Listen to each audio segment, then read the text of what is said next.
capítulo 15 do livro de Lucas, o livro de Achados e Perdidos. Nesse capítulo nós temos uma história que ela é muito legal. E eu acredito que a maioria de nós já se relacionou com esse texto, né? Peraí que eu perdi aqui. Lucas, isso, eu abri daqui.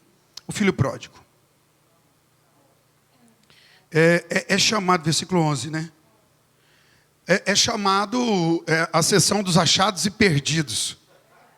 Lucas 15, você vai ver aí a dracma perdida, a ovelha perdida, filho perdido, está muita coisa perdida, mas há aquele que encontra todas as coisas. Glória a Deus. E ele continua assim, continuou, certo homem tinha 2 filhos, quantos?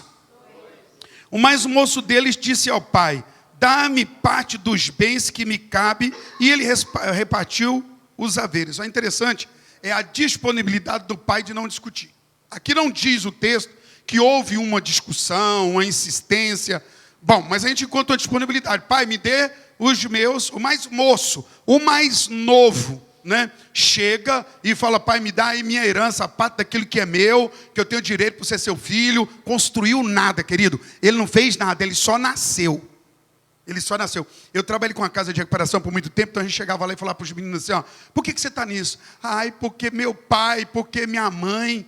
Eu falei, oxe, mas seu pai e sua mãe, eles transferiam muita responsabilidade de se encontrar naquela situação. E eu falava para eles assim, eles colocavam sempre o problema de pai e mãe à frente daquela situação deles. E eu dizia para eles, moço do céu, eu falo assim, deixa eu fazer uma pergunta para você, quem foi aqui que usou droga porque o pai e a mãe pediu? Quase nenhum deles.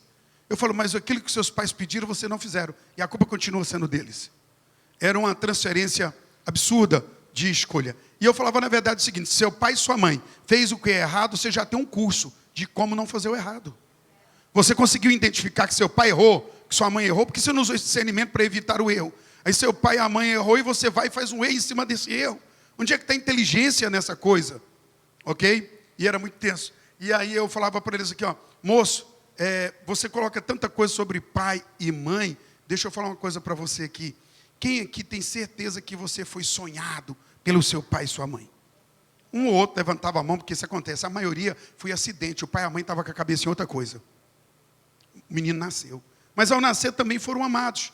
E aí tem um processo na vida que precisava ser entendido. O mais moço chegou, não construiu nada, vai pedir o que é direito dele entre o que ele tem na cabeça, e o pai entrega. Versículo 13.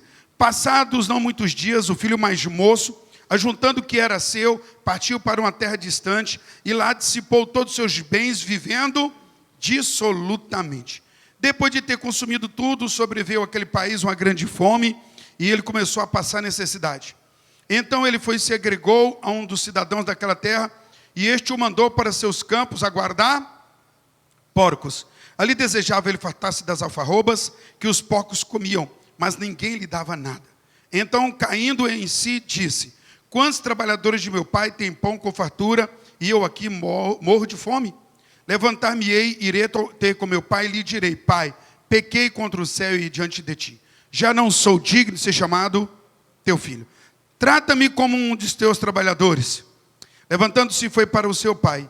Vinha ele ainda longe, quando seu pai o avistou, e compadecido dele, correndo, o abraçou e o beijou.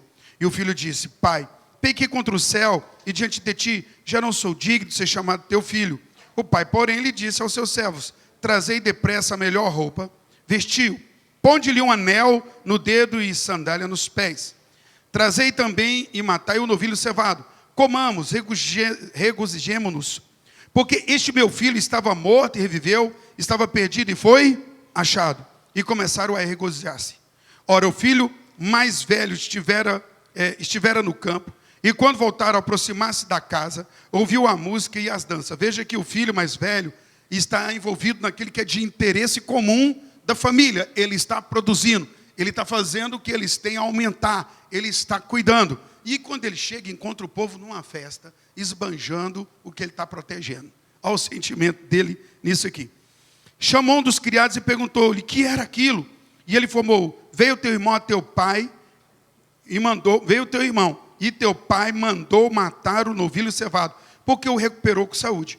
Ele se indignou e não queria entrar. Saindo, porém, o pai procurava conciliá-lo. Mas ele respondeu a seu pai: há tantos anos que te sirvo, sem jamais transgredir uma ordem tua. Nunca me deste um cabrito, sequer para alegrar-me com os meus amigos. Vindo, porém, este teu filho que dispensou os teus bens, como meretrizes, tu mandaste matar para ele o novilho cevado. Então lhe respondeu o pai: meu filho, tu sempre estás comigo. Tudo que é meu é teu. Entretanto, era preciso que o regozijássemos e nos alegrássemos, porque esse teu irmão estava morto e reviveu, estava perdido e foi achado. Sabe, celebrar a reconciliação. A gente tem condição de fazer isso? Né? Ver o irmão que estava dentro, né, vivendo aquela coisa toda. De repente esse irmão tratou as coisas de uma forma irreal, irresponsável e desrespeitosa. E vai embora e ofende todo mundo e some no mundo. E de repente esse irmão dá tudo errado lá na vida dele. E ele volta para casa. E de repente você chega na casa e tem festa, churrasco. Meu Deus, povo dançando, fogos, artifícios e aquela coisa toda. E a celebração, anel. Não, vai ver o anel depois, não deu nem tempo. Porque ele já olhou, foi de fora, ele não gosta de alegria. Ele não, já falou, está errado. Está na hora de produzir, gente, de fazer, não é tempo de gastar. O que está acontecendo? Seu irmão veio, aquele que ofendeu meu pai, que desejou a morte dele, porque se ele queria a herança, ele estava desejando a morte do pai. Esse camarada aí, meu pai faz isso tudo para ele. Ele não entende um coração de graça, ele não entende o tempo da reconciliação. Eu vim falando com o pastor Felipe, a gente estava falando sobre paternidade, né? E aí, a gente discutindo sobre um outro assunto de um amigo que entrou numa discordância aqui, algum ponto, que eu também discordo justamente com o Felipe, mas eu estava dizendo justamente sobre esse fato. Eu perguntei, Felipe, ali é uma tríade, né? Nós temos o pai e 2 filhos. Quem errou no meio daquilo ali? Qual é o papel de cada um daqueles 2? Então, nós encontramos o seguinte. Primeiro, o filho mais moço, ele é irresponsável e voado. Ele é bem bagunçado. Inclusive, o pródigo é gastar. O cara não economiza. Ele pega o cartão de crédito, ele estoura o cartão de crédito. Ele não tem poupança. O negócio dele é pôr para derreter. Ele quer agora, amanhã é outra coisa. Então, ele põe para derreter mesmo. Filho pródigo, ele gasta o dinheiro, ele gasta a amizade, ele gasta o pai, ele gasta a fraternidade, ele gasta o pastor, ele gasta a pastora, ele vai gastando. Pensa um gastão. Pensa uma pessoa, né? Pródigo é isso, é aquele que gasta. Mas ele gastou o relacionamento da casa dele, depois ele gastou o financeiro, e ele chegou numa hora lá que não tinha mais nada para gastar. Então ele vai voltar à fonte, tá? E Deus faz com ele tremendamente. Ele é essa mente. Mas o outro estava em casa, e o outro era comedido, o outro é equilibrado, o outro investia com o pai, o outro tinha medo de falar: pai, me dá $100. Porque ele falava: vou gastar, não posso gastar. Ou não pode viver bem, não pode viver feliz, não pode, tem que ter aqui, está tudo junto. E então, nós encontramos 2 coisas. O pai é perfeito, o pai é bom, o pai é generoso, o pai é incrível. O problema está nos filhos, que não entende a mente do pai, que não entende a dinâmica do pai. Porque o que saiu fora e gastou tudo, errou. Mas o que ficou dentro e não desfrutava de nada, também estava errando. Porque a bondade do pai era grande, era poderosa, estava além daquilo que eles tinham gerido ali. Então qual é o pai? O pai errou em ensinar os filhos, não é isso. Eu falei com o Felipe sobre isso, falei, sabe, é a recepção. Você sabe quantos filhos têm pais bons e vivem como se fossem pais maus? É uma leitura, porque já é pesado nos nossos dias. Mas eu encontro pais que estão dedicando a filhos, e esses filhos estão debaixo de uma ingratidão. E nessa ingratidão, eles não conseguem ver o bom pai. O outro tinha uma fome insaciável e fez ele se tornar um pródigo, um gastador. Enquanto o outro estava ali e via num pai um ambiente, um homem que não era liberal, um homem que não poderia deixar ele... Eram os filhos que tinham a visão ruim. Então, nessa manhã, eu quero ajudar você a perceber um pouco sobre essa questão da paternidade e o quão ela é poderosa. E sobre paternidade, o mundo está doente, a igreja está doente, a educação está doente, todas as áreas há uma doença. Porque, na verdade, a Bíblia deseja que, revela que Deus é pai de todos que o invocam por nome. O relacionamento de Deus para com o ser humano sempre foi de paternidade. Ele é pai. Ele é amigo, acima de tudo é pai, protetor, provedor, ele é esse Deus, sabe? E olha só, quando falando de Jesus, fala sobre isso, e em Jesus é dito o quê? que ele é maravilhoso, conselheiro, Deus forte, ele é o quê? Pai. Como é que fala de Jesus se ele é filho e aponta para o Pai? Porque como um bom filho, ele tem paternidade para transferir. Porque ele recebe do Pai. Sabe, o que eu falo segundo eu ouço do meu Pai. E eu falo com paternidade, eu libero com paternidade. Era isso que Jesus trazia. E nós, pastores, líderes, gente da igreja, devíamos ter isso em nossa mente. Porque, primeiro, foi dito, né, por muito tempo, inclusive a palavra para definir isso que o catolicismo assumiu, foi Padre Nuestro, né? Então, padre é representação de um pai. Só que nisso falha, porque nem sempre o Elias ou eu entramos na vida de pessoas com paternidade para sermos pai. Isso é uma relação que vai sendo construída. Primeiro ponto é o do sacerdócio, intercessor que se coloca, ora e ministra. Para a paternidade vai ser construída essa história, isso é gerado num discipulado, numa aproximação. Então a paternidade ela é liberada. Mas veja, em primeiro momento é sacerdócio, sou pastor. Então pai, eu vou ser pai do Tiago espiritualmente, a partir do momento que ele celebra isso, ele vê em mim essa questão. Mas o primeiro momento é pastor, ok? E eu preciso ter essa ligação na minha mente, quando eu me relaciono com o pessoal da igreja e com o povo. Vou de novo refletir sobre isso, pôr você para pensar. Quando você olha para pai, qual é a visão que você tem? Porque ela fala muito daquilo que você vai projetar para o seu futuro. O diabo, sabendo disso, que Deus quer se relacionar no nível de pai, para os seus filhos, e sabendo que na casa havia 2 filhos, e o pai era perfeito, o pai é bom o tempo inteiro, mas os filhos não conseguem ter revelação, não conseguem absorver aquilo que o pai libera, e é uma preocupação sobre isso. Deixa eu contar algo para você. Na minha identidade está escrito assim, ó, filho de mãe, Dora Maria da Silva. Filho de pai, está bem grande, não declarado. Por quê? Porque meu pai não assumiu. Meu pai sumiu. Né? Quando eu fui gerado, passado um tempo, meu pai não quis seguir o relacionamento com minha mãe, nem assumir os filhos ele quis. Então, tornamos filhos sem pai, não declarado. Está no documento, naquela época foi registrado dessa forma no meu registro. Com o passar do tempo, então minha mãe foi levada a um novo relacionamento, que era, um homem entrou e ele seria o padrasto. Eu venho ensinando isso da igreja há muito tempo. O que para mim é o padrasto? Porque eu entendo que padrasto é a correção de rota. Uma paternidade quebrada, então Deus tem intencionalidade de não deixar a paternidade ausente, ele vai inserir uma outra pessoa. Padrasto e madrasta são correção de rota. Sempre que Deus coloca pessoas, a maioria das pessoas que entram na igreja, elas terão a paternidade, em algum momento elas estão quebradas, de alguma forma. Lembra do relacionamento eu e Deus? Se eu não me relaciono bem com Deus, na base da palavra, então eu não compreendo isso, e então o que acontece? Não há uma paternidade assertiva, saudável ali. Eu preciso me relacionar com Deus, meu pai. Um pai foi colocado como que figura que expressa Deus. Sabe, quando você olha para um pai, a imagem que Deus esperava que fosse visto, o próprio Deus. E nós temos um problema quanto a isso no Brasil, praticamente. Porque pai era o foco de Deus. Olha para o pai para ver Deus. A mãe, ela deve ser uma excelente mãe. Mas sabe quando as pessoas falam assim, ó, um coração de mãe. Um coração de mãe de refletir quem? Deus, o pai. Não temos outro no céu, tem outro? Não, mas em alguns lugares tem uma mulher, né? É como a mãe, né? E a mariolatria começou a se estabelecer para apagar a paternidade, lançando-se a um ataque espiritual mesmo, a identificação. Então, em muitos lugares e na nossa geração, essa coisa mesmo do feminismo, essa coisa toda sempre é para apagar. A masculinidade é para apagar a paternidade. É um trabalho espiritual. Homens emasculados, né? Homens que não terão ousadia, força de seguir, porque estão sendo engolidos por esse espírito. Mas voltando para a paternidade, que é o que nos interessa nessa manhã, nesse momento.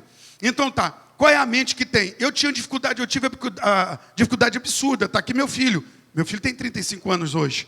Então, mais cedo, por abandono do meu pai, e fui viver um relacionamento abusivo e violento com o padrasto, porque ele veio e ele não conseguiu liberar aquilo que ele deveria liberar. Ele era um homem abrupto, arrogante, violento. Então, espancamento foi o que eu enfrentei. Uma rejeição, um abandono, de repente, do meu padrasto foi maus tratos, violência mesmo. Falando de espancamento, querido. Apanhar de de cabo de vassoura, ficar de joelho a noite inteira, coisas absurdas, apanhar de corda, ficar deitado no sol do meio-dia olhando para o sol, sem fechar os olhos, que se fechasse, apanhava. Então, essa figura, ela foi toda desconstruída na minha vida. Eu odiei pai, eu odiei essa coisa de padrasto, eu tinha ódio no meu coração, e eu disse que seria melhor que meu pai e meu padrasto nesse processo. Então, eu fui pai com muito pouco de idade. Eu fui pai em 87, 88 para 89, que ele nasceu, então, em 88, a mulher com que eu me envolvi, não era casado nem nada, eu era um adolescente, e eu queria ser melhor pai para o meu filho, e ele está aqui. Eu queria ser, mas eu não tinha de onde tirar, porque a gente libera o que a gente tem, e eu não me relacionava com Deus, porque quem não teve pai, precisa encontrar em Deus uma paternidade, e às vezes, a primeiro momento, são aqueles que lideram a obra, que podem cumprir esse papel. Quando se pede um pai, Deus põe o caminho do padrasto, e eu fiquei achando interessante que Jesus aqui na terra não teve pai, ele teve padrasto, porque o pai era o próprio Deus, mas Deus colocou José como responsabilidade, e falou assim: José, você vai cuidar do meu filho. É isso que Deus fala para padrastos aqui, é isso que Deus fala para madrastas. Quem está nesse processo, algumas coisas da vida aconteceram, e recriaram uma família, e entrou um padrasto, entrou uma madrasta, e eu vejo uma dinâmica espiritual tão exigente. Eu vi o peso que é, quando um pai, irmãos, um pai, ele já enfrenta nessa geração, um grande desafio de gerar paternidade, sim ou não?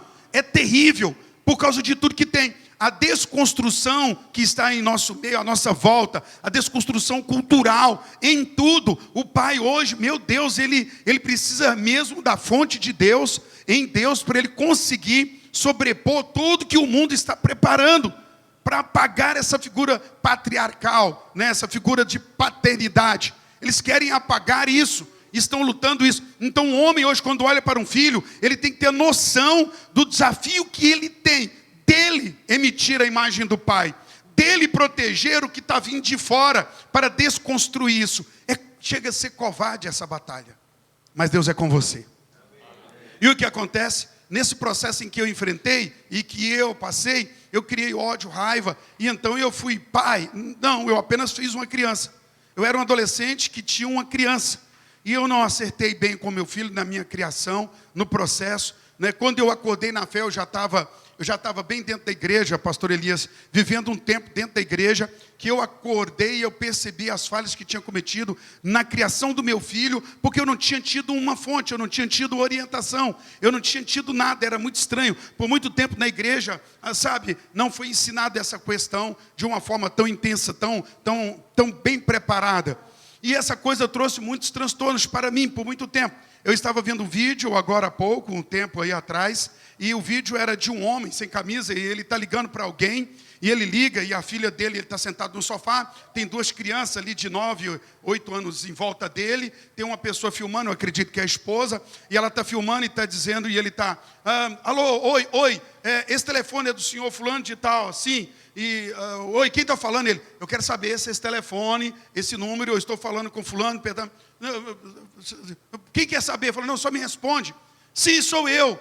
O senhor é o fulano de tal. Quando ele termina de falar o nome, que o cara confirma, aquele homem de 50 anos começa a chorar no telefone e fala, pai, por que o senhor nunca me procurou? Pai, 50 anos de idade. A voz da paternidade, a ausência da voz da paternidade, ainda que uns acham que ela é desnecessária, ela é uma fonte, ela é algo, sabe, ultramente poderoso, sabe, extraordinariamente poderoso. E eu me lembro que eu queria conhecer o meu pai, fui levado em um lugar, que depois de muito tempo insisti com a minha mãe, e eu fui encontrar com meu pai em um lugar, em uma ponte foi marcada, ele não podia ir na casa dos meus avós, era um transtorno. E eu lembro que quando eu fui encontrar com meu pai, eu encontrei o meu pai, eu tinha uma ideia de pai, eu contava na minha escola que o meu pai era herói, que meu pai era vencedor. Eu inventava mentiras sobre o meu relacionamento de pai, pela ausência do pai que eu tinha. Quero falar nessa manhã sobre esse lugar seu, sabe? E também comecei aplicando para você sobre a leitura correta de paternidade. Porque às vezes o pai bom não é visto porque os filhos estão com a visão distorcida. Eles são ingratos. Eles não conseguem perceber. Às vezes o pai falha mesmo, foram falhas, e a gente fica travado no meio dessa compreensão da paternidade.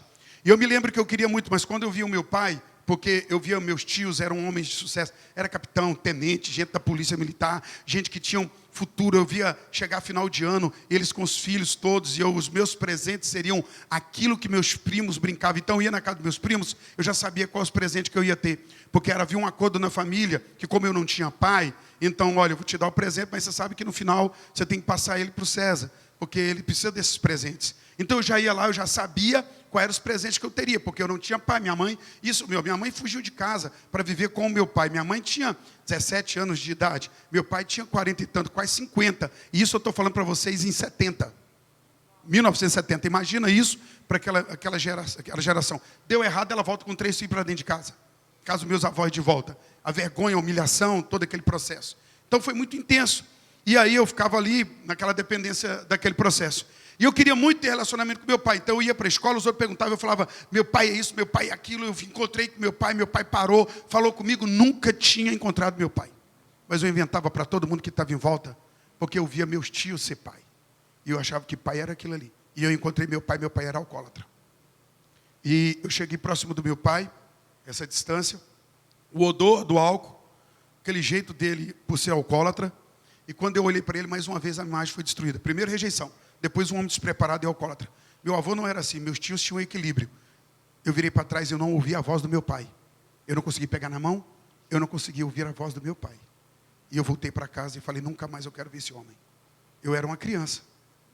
E daí eu passei longe de meu pai, mas que essa coisa veio o meu padrasto e me espancou de verdade. Eu não podia brincar com as minhas irmãs, porque o meu padrasto era louco, ele tinha coisas na cabeça. Então, não tinha como, eu não podia ir brincar na rua, ter amigos. Né? Na verdade, nós fomos descobrir depois que, por ele ser da polícia militar, ele tinha um laudo de QBU. Doido. Ele foi... olha a loucura que minha mãe entrou e colocou a gente, né, por uma pressão de vida. E aí nós vivemos esse inferno aí, então minha mãe depois separou para... Eu via ele espancar minha mãe até minha mãe desmaiar. Às vezes ele estava me batendo, minha mãe entrava para defender e ele passava de bater em minha mãe e vinha bater em mim. Ou ele parava de bater em mim e bater em minha mãe. E eu via aquela cena. E eu no canto de uma casa, a única coisa que eu pedi, eu era criança, mas essa voz era tão forte em mim, eu só queria ter um paz. Quando eu vejo marido e mulher, irmãos, que brigam o tempo todo dentro de casa, você não sabe a desgraça que está fazendo a alma da sua criança. Não sabe. Eu vivi naquele lugar. Eles começavam a brigar, eu ia para o cantinho, e eu ficava assim como criança. Eu só queria paz. Sabe, não tinha como desfrutar daquilo. Era um inferno. E então separou, depois eu virei pai do Reikman. Eu fiz uma criança, e era uma criança toda destronada, e eu prometi que eu seria melhor que aqueles 2 homens que passou na minha história. Para você que é padrasto e madrasta, presta atenção, a cultura, ela é muito intensa, sabe? Naqueles contos maravilhosos da princesa, da coisa boa, de tudo, sempre tem a madrasta. E ela é sempre, na verdade, madrasta. Já liga isso. Padrasto. Então, é uma destruição que já para impedir que alguém faça a correção de rota. Eu quero motivar, celebrar a Deus por sua vida, que está num relacionamento onde tem uma criança que foi dada a você para você cuidar, e você é o padrasto, você é a madrasta, você é a correção de rota, você é a cura para essa paternidade. E o inferno inteiro sabe disso, talvez você não saiba. Menino chato, menino nojento, menino enjoado, e aquela coisa toda, e vem uma guerra, e às vezes a dinâmica é ruim. A Sheila é mãe do Reikman, mãe do coração, porque ela me ajudou a criar o Reikman. E a gente sabe a dinâmica disso. Às vezes a Sheila cobrava do Reikman, e eu falava, Sheila, cuidado, e mas era porque ela era madrasta. Às vezes fosse mãe, deixava para lá. E às vezes eu peguei no pé dela, e ela falava, meu bem, eu só estou querendo ajudar, abre os olhos. Hoje o Reikman está aqui, e ele diz, ele tem mãe, a mãe dele vira para lá. Mas na casa onde ele foi lá, estava toda a família, a mãe dele estava lá. E ele disse no meio de todo mundo que a mulher que ele honrava era a Sheila. Porque a Sheila ficou comigo e com ele. E ela ajudou a construir essa história. Então veja, correção de rota. Sabe, correção. Eu quero deixar essa palavra sobre paternidade. Enquanto isso, chega gente da igreja, de outra igreja, a gente não sabe como é que ela veio. Às vezes a paternidade lá espiritual foi rompida pelo mau testemunho, pelo abuso, pela manipulação, por um monte de coisa, por abandono, rejeição, tem um monte de coisa. E a gente não se liga nisso na hora do discipulado, né, pastor? Às vezes não sabe, vem cá, deixa eu te ouvir, fala para mim como é que é a sua história, deixa eu te ouvir, deixa eu dar o toque da cura, deixa eu dar o toque. Agora é impossível você dar aquilo que você não tem. E às vezes não tem porque não conheceu o pai espiritual, ou talvez porque não teve tempo de desfrutar de uma paternidade por meio de um discipulado, de um acompanhamento. Você não se perde porque você se fechou. Se fechou porque alguém errou. Se fechou porque nessa situação é isso que acontece. E eu fiquei nesse abismo. Eu fiquei no meio desse buraco. Aos 21 anos de idade, quando Cristo me chamou para a fé, um dia eu olhei na frente do espelho e eu disse que eu seria um bom homem, eu seria melhor que meu pai, eu não ia abandonar minha mãe, eu ia ajudar a minha mãe, ia ajudar, se eu fosse casar, eu ia ter mulher, eu não ia abandonar a mulher em nada. Aos 21 anos de idade, eu me tornei pior do que meu pai e meu padrasto, porque a força que me movia era apenas o ódio. A força que me movia era aquela raiva. E eu tentei ser melhor e fui errado. Fui pior do que eles. Meu pai apenas bebum e eu usei todo tipo de droga, me tornei um drogado. Meu padrasto era um homem violento. Eu me tornei uma pessoa extremamente violenta. Eu 21 anos de idade ali, para 22 anos, era assim que eu me encontrei. E eu assustei, porque eu não dava importância para minha mãe, para ninguém. Virei um cara totalmente estranho. Não dava muita atenção para o meu filho. Algumas vezes eu peguei o Rickman no colo. Ele ainda teve esse privilégio. Mas eu não tenho na minha mente o registro de ser carregado no colo. Você sabe uma pessoa que eu não tenho. E eu sei que não é a minha parte. Tem muita gente que passou por isso. Só que o que eu estou fazendo com isso? Aí vem a questão da paternidade. Como é que funciona essa coisa em nós? E aqui vem essa semente que eu quero deixar para você sobre o valor de você, porque pai não é aquele apenas que paga a conta, não é aquele que põe a comida em casa, faz parte de um projeto, sim, mas muito mais que isso, ter esse lugar no coração, de ser como Deus, amém? De estar ali refletindo o amor, a misericórdia, a compaixão, sabe, trazer esse tempo para perto. Os 2 filhos na casa não entenderam o pai. Então, longe de ter um pai ruim, às vezes a gente teve, eu contei a minha história, mas eu encontrei com Cristo Jesus, e Ele passou a suprir isso na minha vida. Encontrei com homens que foram, eu permiti. Eu quero alertar você para entender o que pode estar acontecendo com você. Deus pode estar direcionando pessoas para curar você exatamente nessas questões. Amém. Diretamente para tocar. Talvez você é padrasto, talvez você está liderando a igreja, você está no meio.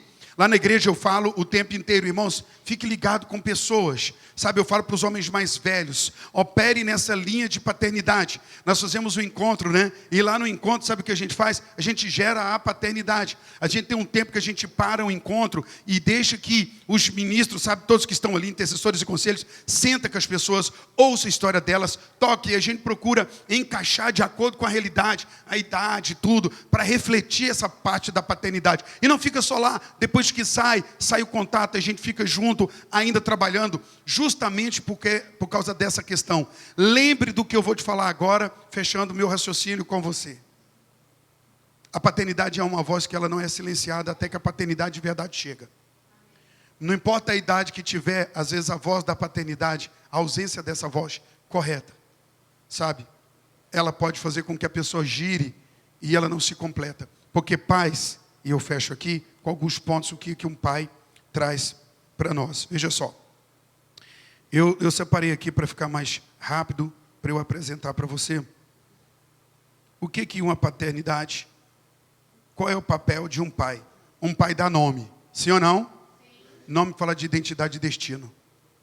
Ok? Sem paternidade não tem destino.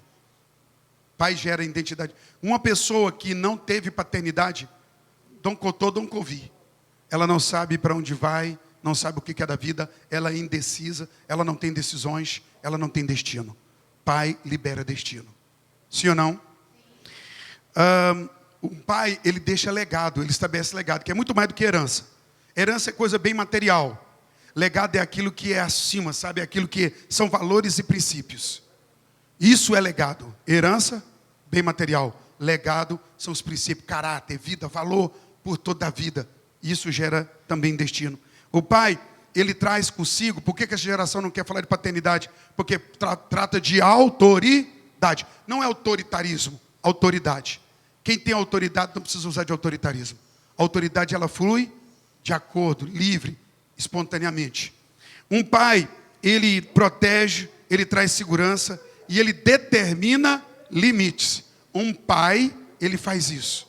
Segurança. Pessoas que têm segurança, pessoas incertas, pessoas que estão cheias de medo, são pessoas que não tiveram um relacionamento de paternidade ajustado. Um pai instrui, ensina, e ensina pelo exemplo. Ensina o menino na experiência, na vida. Mostre para um filho como é orar. Relaciona-se com Deus e ele vai ver isso. Ore. O Reikman pode dizer o que for, mas ele me viu orar, ele me viu ler a palavra, ele me vê o tempo todo falando com o Senhor. Eu ensino isso a ele, falo para ele desenvolver essa questão.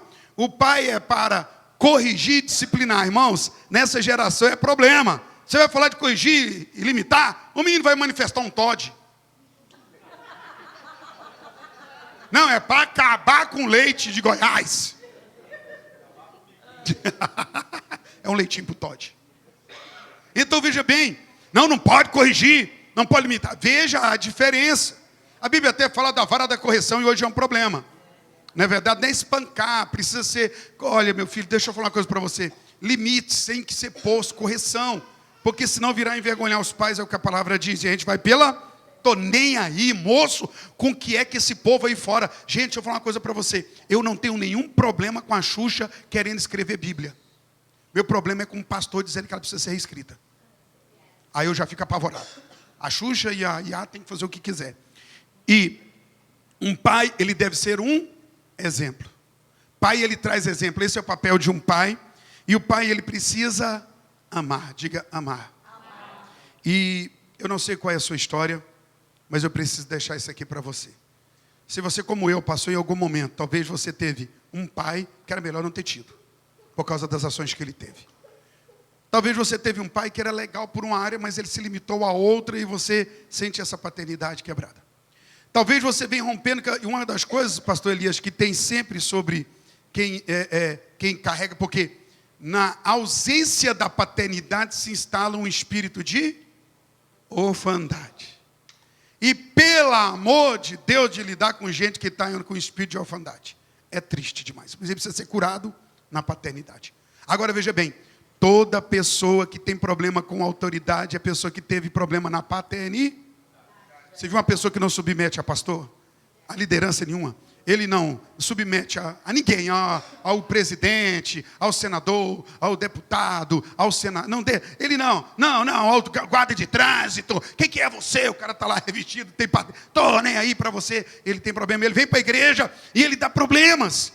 Ele tem problema de submeter, de abraçar. Às vezes ele acha que isso é colocar ele na humilhação, é colocar ele em exposição. Na verdade, quem tem paternidade, ele quer ter autoridade porque ele sente segurança. Quem não tem paternidade, ele se sente ameaçado pela autoridade. E ele revida, ele confronta. Às vezes, né, a autoridade está querendo direcionar para trazer vida e ele está esperneando. Ele quer ir do jeito dele. Não, aceita ser direcionado. Espírito de independência. Sabe? Mas Cristo curou meu coração. Cristo me trouxe muita vida hoje. Temos um ministério lá que vai crescendo e gente por toda parte.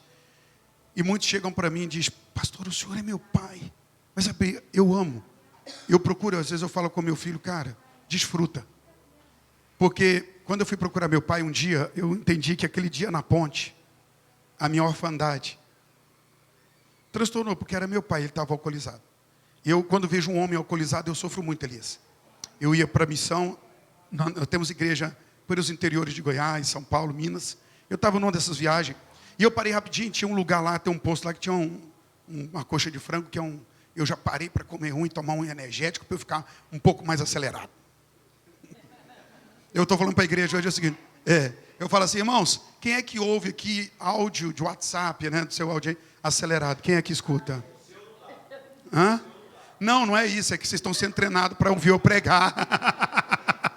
Deus falou, vou ter que arrumar essa geração para ouvir meu filho pregar. Eles vão ter que acelerar o áudio e vão entendê-lo. E quando eu cheguei no bar, eu fui descendo no posto. E quando eu desci, eu fui olhando, tinha um senhor. Ele, pastor, estava em pé no balcão. Ele estava muito alcoolizado, muito, muito. E ele escolhia balinhas para colocar num saquinho de papel que ele tinha na mão. Era sábado, 2 horas da tarde.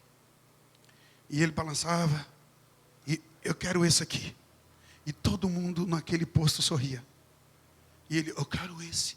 Aí o cara pegava, dava ele colocando no saquinho. E eu parei e comecei a chorar. Porque ele estava alcoolizado.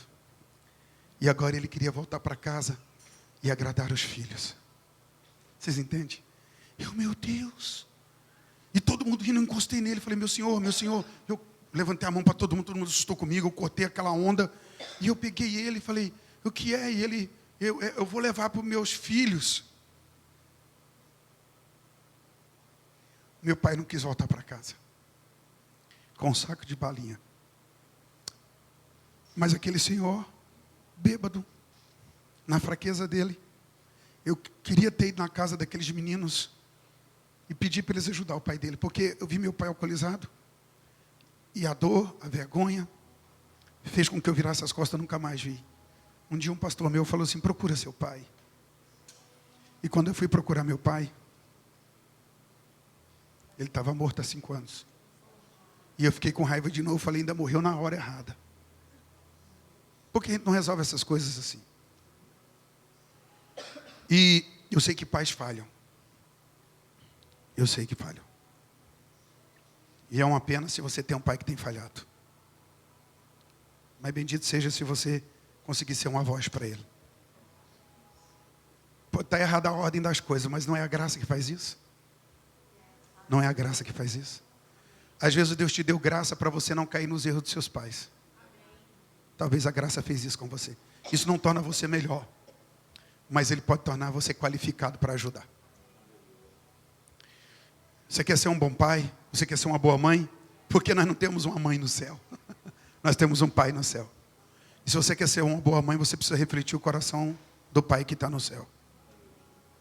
E precisa resolver essas coisas internamente. Você olha para os seus filhos, você quer gerar um futuro de vida para eles melhor? Gaste tempo mesmo. Disciplinando, ensinando, mas amando. Abraça. Hoje eu amo abraçar pessoas. Elias, eu gosto. Eu vejo assim, tem gente que vai abraçar, eles abraçam a gente com o ombro. Você vai abraçar e vai assim, dá o ombro para a gente. Eu já sei que tem problema de paternidade. Fala, esse aí tem, nunca foi abraçado certo. Eu tive que resolver um abuso. É isso que faz quando não tem paternidade. Eu passei por um processo de abuso. E eu tive tudo para virar uma desgraça mesmo. E até certo ponto eu virei. Até que eu encontrei a fonte da graça. E a desgraça foi embora. Cristo é a conta de tudo. Não tem por que você dizer que você está sendo assim ou assado por causa de B ou C. Você tem que se tornar aquilo que a graça tem feito por você. E aí você está na casa onde o Pai é perfeito. Você está na casa. Eu vou sair dessa igreja porque o irmão, pois é, o outro saiu. E quase que o outro correto sai porque o todo chegou. Sabe de uma coisa? É na casa que está o Pai. E o Pai ajusta todas as coisas. Eu não tenho que olhar para os meus irmãos, eu olho para o meu Pai. E quando eu olho para o meu Pai, eu consigo ver o que meu Pai vê nos meus irmãos. E eu não preciso sair de casa. Eu não preciso fugir. Porque eu não gosto do irmão, eu não gosto de fulano. Não, eu gosto do Pai. Eu amo o Pai. Não tem aquela pessoa que você parou e ficou assim na sua casa pensando, como o Senhor pode amar aquela pessoa? E aí Deus vai falar, como eu pude te amar? Deixa eu contar para você. Eu aceitei Jesus, fiquei firme na fé. E um dia eu tive que resolver com meu padrasto, porque eu jurei matá-lo. Eu não matei ele porque eu não encontrei ele. Nunca mais. E ele tinha um filho, uma filha com a minha mãe. E por causa dessa filha a gente teve que encontrar com ele. Só que quando eu fui encontrar com ele, ele tinha morrido. Estava morto. Pouca semana. Morreu, por velha. E eu cheguei e falei assim, não, esse eu acho que foi na hora certa. Brincadeira. Brincadeira. Cheguei lá, mas o que eu fiquei revoltado? Eu pensei que eu estava bem. Eu orava, estava expulsando demônio, fazendo obras e naquela coisa. Eu estava numa cidade cheio de Deus, porque eu fui no mundo, irmão, cheio de droga e tudo, mas eu vim para a igreja e fui cheio de Deus. Eu me lancei em Deus. Não fiquei moendo a pontinha do pé, não, eu pulei. E aí quando eu cheguei lá, sabe o que acontece? Ele tinha morrido, mas o que me machucou é que quando eu fiquei sabendo que ele morreu, é que ele morreu com Jesus. Agora imagina, tem que passar a eternidade com esse homem. Ah não, Deus, aí não. O Senhor levou o demônio para o céu. E eu comecei a falar para Deus, chateado mesmo com Deus. Poxa vida, Nelson Nogueira Corrêa Rego. Rapaz, o senhor levou esse homem para o céu? Não, ele tinha que ir para o inferno, o senhor sabe o que ele fez? Rapidinho Deus falou para mim, você sabe o que você fez? Porque a sua resposta na dor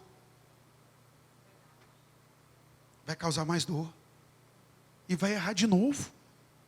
Você é assim? Tem mulher que trata o marido assim porque, sei lá, eu vi mulher que falou, eu vi uma mulher que tratava o cara, era um gentleman, sabe? Aquele cara, meu Deus, olha que eles foram me buscar no aeroporto, eu fui ministrar uma série, eu estou fazendo agora, eu vou fazer sobre libertação, o rugir do leão, é a voz do leão nos últimos dias para a igreja. A gente está falando sobre batalha espiritual aqui na igreja de Forte Mais, semana que vem.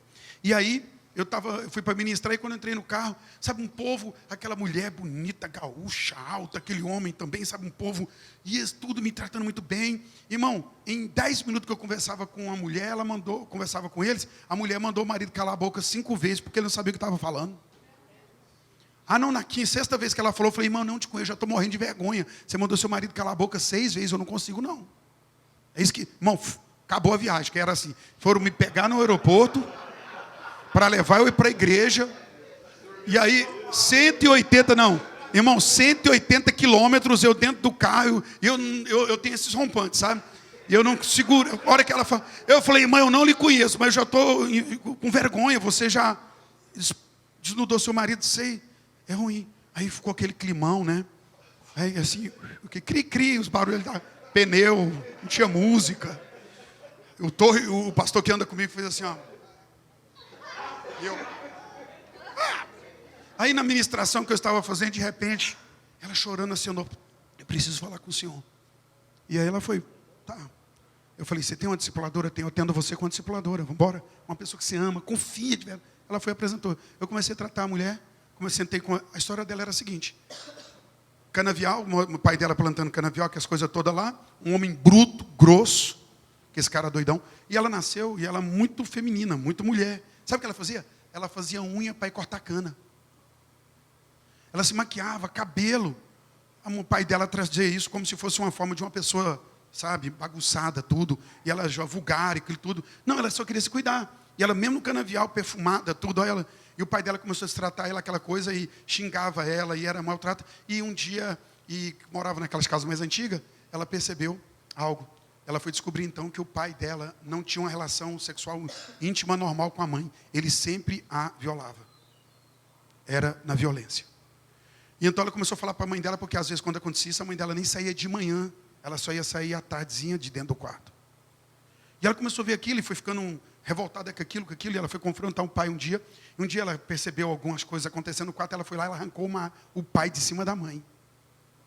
Pronto, imagina o que virou. O pai viraram inimigos. E ela odiando o pai odiando ela. E aquela coisa, a mãe dela não saía debaixo do jugo desse homem. E então, quando veio esse camarada, ele veio todo um homem dócil, um dia, sabe? E ele apaixonou por ela, e ele, olha filha, irmãos, e ele sempre foi assim, mas ela era, sabe de que forma? Homem nenhum nunca vai me rebaixar. E ela passou a maltratar o marido, e ela não tinha noção que isso estava ligado àquela coisa não resolvida. Então, naquele dia, aquela mulher chorava tanto, que ele foi ministrando com ela tanto, chamou o marido, ela lavou os pés do esposo. E ela percebeu, mas ela estava na dor dela, que ela não recebia o que estava fluindo. Então, nessa manhã, você está aberto para receber a cura do Eterno? Para entender qual é o caminho que Deus está fazendo para te curar. Quem são as pessoas que Ele está plantando na sua vida, com as pessoas que foram plantadas, que vai te conduzir. Porque, de novo, fechando, os 2 filhos e um pai. O pai é bom, o problema está nos filhos. Porque os filhos não conseguem discernir. Como filho, você consegue entender? Você consegue discernir isso? Feche seus olhos um pouco só. Eu quero que você pense um pouco. Elias, nos ajude. Só para a gente fechar em oração aqui. Tá bom? Eu quero me dê, por favor, 5 minutinhos. Não tem outra coisa a fazer a não ser isso. E talvez seu pai não está aqui na América, você já tem tempo que não o vê. Precisa talvez falar com ele. Velho. Ah, meu pai, não, ele fez. Mas o importante é o que você está fazendo com o que foi feito. Com o que ele fez com você. Você está resolvido? Resolveu. Eu não estou querendo mexer uma coisa que você já resolveu. Entenda que se você já resolveu, está resolvido. Sim ou não? Não dá, né? Eu pedi perdão para meu pai ontem. Aí o pastor fala, vem pedir perdão de novo. Não é isso que eu estou fazendo. Eu estou falando para você fazer um espelho, fazer uma leitura sobre isso. E a verdade é que aqueles que não tiveram uma paternidade assertiva terão grandes problemas para resolver a sua paternidade. Uau! Meu filho está aqui, eu já corrigi meu filho errado, Tiago, ele está do seu lado. Eu já corrigi meu filho errado, eu já falei com ele sobre isso. Eu já perdi a paciência com meu filho na hora de corrigir. Às vezes eu fui corrigir meu filho porque era criança, mas com raiva da vergonha que ele me passou. Não porque eu queria ensinar que estava errado o que ele estava fazendo. E na hora que eu fui corrigir ele, na raiva da vergonha que ele me passou, eu passei da medida. E eu estou buscando corrigir todas as coisas, todas. Hoje eu sou avô. Meu Deus. E a gente tem que pôr um ponto, sabe, Andressa? Falar assim, não, isso aqui não vai repetir mais não. Sabe? Tem gente aqui que anda de igreja em igreja, sabe por quê? Porque você tem uma forte fuga da paternidade. Você não tem isso resolvido. Você não quer sentir igreja como família, como casa. Então você sente como uma coisa bem espiritualista, sabe? Espiritual. Quando vai dando aquele ar de família, que vai ficar... Você quer sair fora disso sem ver, você está na fuga. Está na fuga. O que está acontecendo com você? Apresente isso para Deus hoje. Sabe, coloque diante de Deus e fala, Senhor, eu quero receber a paternidade que flui do Senhor. E lembre, não vem com essa coisa de, é porque... Não, Deus coloca homens, mulheres, pessoas na nossa vida para nos conduzir para esse caminho, amém? Apresenta tudo isso diante de Deus. Apresente isso tudo diante do Pai, porque Ele é bom. Deus é bom. Sabe? Quando você fecha os olhos, se fala sobre Pai, você pensa o quê? Não, eu quero fugir, eu não quero estar perto. Não, eu quero ser igual ao meu Pai, glória a Deus. Tira de você a repulsa. E eu vou dizer, sim, talvez eles falharam e pronto, você tem um curso de como não repetir isso. Só isso. Não dá para você colocar como aquilo que... Aprenda com aquilo que eles falharam, não repita. E para eu não repetir, flua naquilo que é correto, já que já discernimos isso. Aí a pergunta para mim é, você já reconheceu os seus pastores como autoridade? Você tem a paternidade curada? Sabe honrar seus pastores? Você não quebra aliança? Também quem não tem paternidade vive quebrando aliança, porque é isso. A geração dos últimos dias, ela teria muita dificuldade em honrar, celebrar aliança, porque a paternidade está confusa. Ou na geração em que aquilo que a Bíblia ensina para ser pai, questiona. E aí quando vira uma coisa louca aí fora, vem a vergonha de novo. Você erra aplicando, você erra por não aplicar. Eles não dão sossego para nós. Eu quero que você tenha isso no seu coração hoje. A certeza de que você está seguindo a palavra. E a certeza que você não é apenas um religioso, mas você tem contato com Deus. E que deixe essa voz falar com você. Pai querido, neste momento, todos nós, Pai, estamos diante de Ti. Todos nós voltamos para Ti, voltamos para Teu altar, voltamos para o colo do Pai. Para o colo do Pai. Deixa eu falar para vocês, eu estou no meio dessa oração e me lembro de algo aqui que... Você sabia que eu dizia, Tu és o meu Senhor, Tu és o meu Deus? Elias, eu nunca dizia Deus era meu Pai. E quando eu dizia era um título distante, porque eu não tinha desfrutado disso. E uma coisa que eu nunca fiz, não fazia na oração era, Deus, me pega no colo. Você sabe por quê? Porque meu pai abandonou, o padrasto espancou e eu fui abusado. Jamais. Olha a imagem que foi. Meu Deus. Estou falando coisas difíceis aqui. Resolvidas. Mas para você ter entendimento de onde é que essas coisas vêm. E a ideia do diabo é só destruir. E Deus quer resolver isso. Porque Ele tem oferecido imagens. Ele tem oferecido pessoas. Ele tem oferecido lugares. Sabe, para te curar. Ele tem estado com você. Receba a paternidade nessa manhã. Receba. E eu quero fazer por fé mesmo, porque eu não tenho outra coisa a oferecer. E se você em algum momento sente que a paternidade sua foi quebrada, ou que ela está quebrada, ou que você está quebrando ela em relação a filhos, eu queria pedir você para vir aqui à frente só para eu orar com você, rapidinho.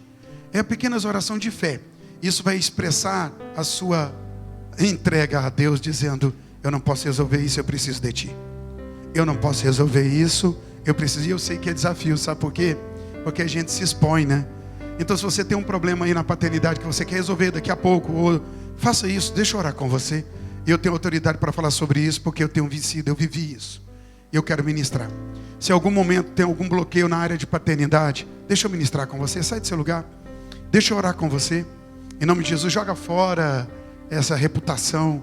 Ai, o que os outros vão pensar? Meu Deus, como é que está essa coisa?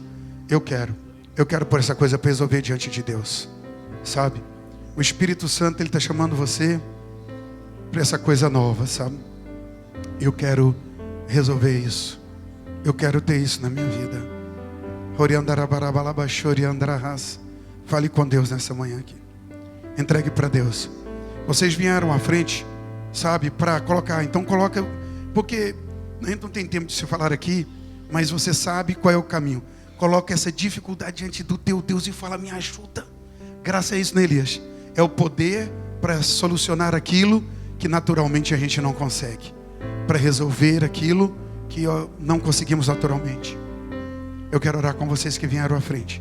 Bendito seja o Senhor. E vocês que estão aí atrás, qual foi a última vez que você ligou e disse: paizão, te amo, cara. Você é fera demais, está longe. Pai, sei que a gente está longe. Mas deixa eu falar, é melhor do que uma hora você querer ter a notícia de que foi e não ter mais ouvidos para ouvir. Não vai adiantar mais nada, né? Não vai adiantar você fazer uma canção. Eu queria que meu pai ouvisse. Não vai. Ele pode ouvir enquanto ele está vivo, ok? E ele precisa ouvir isso. Talvez você pode dizer para o seu filho: filhão, cara, você é fera demais, né? Você é um cara muito bom, muito incrível. Celebre isso. Mulheres fazem isso. Não é uma ministração só para homens, pelo amor de Deus. Mulheres aqui podem ligar para sua mãe, que foi uma mulher de um coração. Ela só revelou o coração do pai. De novo, nós não temos uma mulher no céu como mãe. Nós temos um pai no céu. Ok?